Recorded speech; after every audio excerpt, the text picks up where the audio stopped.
प्रत्येक नागरिकाला आयुष्यातून एकदा तरी देवदर्शन घ्यावे अशी इच्छा असते। महायुती सरकार मुख्यमंत्री तीर्थक्षेत्र दर्शन योजनेच्या माध्यमातून गोरगरीब भाविकांना देवदर्शन घडवत आहे। हे मोठे पुण्याचे काम असल्याच्या भावना पंढरपूरला विठुरायाच्या दर्शनासाठी आलेल्या भाविकांनी व्यक्त केल्यात। तीर्थक्षेत्र दर्शन बरोबरच सुलभ दर्शन व्हावे अशी अपेक्षा भाविकांनी यावेळी व्यक्त केली।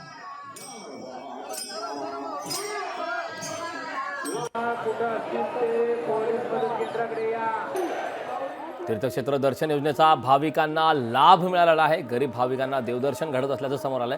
प्रत्येक नागरिकाला आयुष्यातून एकदा तरी देवदर्शन घ्यावे अशी इच्छा असते। महायुती सरकार मुख्यमंत्री तीर्थक्षेत्र दर्शन योजनेच्या माध्यमातून गोरगरीब भाविकांना देवदर्शन घडवत आहे।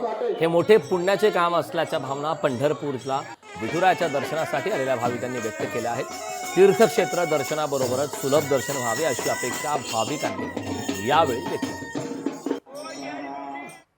मुख्यमंत्र्यांनी योजना काढली ती चांगली आहे, चांगली आहे ती, काही वाईट नाही। चांगलं दर्शन झालं आमचं आता बी आणि अजूनही असं चांगलंच दर्शन झालं पाहिजे अशी मी म्हणते। गोरगरिबांसाठी त्या योजनेचा निश्चितच लाभ होईल की ज्यांना तीर्थाटन करायचं आहे, गोरगरीब लोकांना ज्यांच्याकडे पैसे नाहीत त्यांच्यासाठी ही अतिशय योजना चांगली आणि ते एक त्या सामान्य नागरिकाचं एक अंतिम ध्येय असतं की आपल्याला एखाद्या तीर्थ ठिकाणी जावं आणि ते त्याला घडावं आयुष्यात येऊन, याच्यासाठी ही योजना अतिशय चांगली आहे।